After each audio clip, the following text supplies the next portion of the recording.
কোনো শিশু বা প্রাপ্তবয়স্ক মানুষ যদি পানিতে পড়ে যায় বা হচ্ছে যে পানিতে ডুবে যায়, তাহলে আসলে আমাদের ফার্স্ট এইডটা আসলে কী, বা প্রাথমিকভাবে আমরা কী কাজ করব।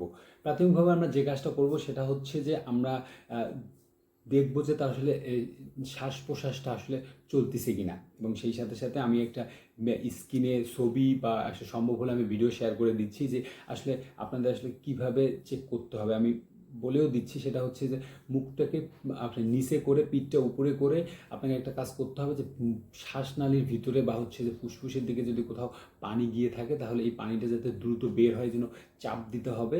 চাপ দেওয়ার পরে আসলে শ্বাস প্রশ্বাসটাকে কোনো না কোনোভাবে যদি বন্ধ হয়ে যায়, তাহলে কৃত্রিমভাবেও দেওয়ার ট্রাই করতে হবে, মুখ দিয়ে দেওয়ার ট্রাই করতে হবে, একটু চেপে দেখতে হবে যে আসলে হচ্ছে কিনা। যদি না হয় তাহলেও দ্রুত একে নিকটস্থ কোনো ডক্টরের কাছে নিয়ে যেতে হবে, বা যদি শ্বাস প্রশ্বাস চলে তাহলে এই জিনিসটা যেটা হয় সেটা হচ্ছে যে কোনো বাচ্চা পুকুরে পড়ে গেলে বা ডোবাতে পড়ে গেলে অনেক লোক এসে ভিড় করে।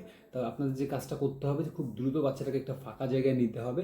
যদি তার শ্বাস প্রশ্বাস চলে তাহলে খুব দ্রুত ফাঁকা জায়গায় নিয়ে যেতে হবে, যাতে তাকে একটা ভালো বাতাস পায়, এবং তারপরে পরে তাকে যত দ্রুত সম্ভব নিকটস্থ কোনো ডক্টরের কাছে নিতে হবে। এই হচ্ছে আমার সাইড থেকে একটা ক্ষুদ্র প্রচেষ্টা আপনাদের অ্যাওয়ার করার জন্য। সচেতনতা ছড়িয়ে যাক প্রতিটা মানুষের কাছে। ধন্যবাদ সবাইকে।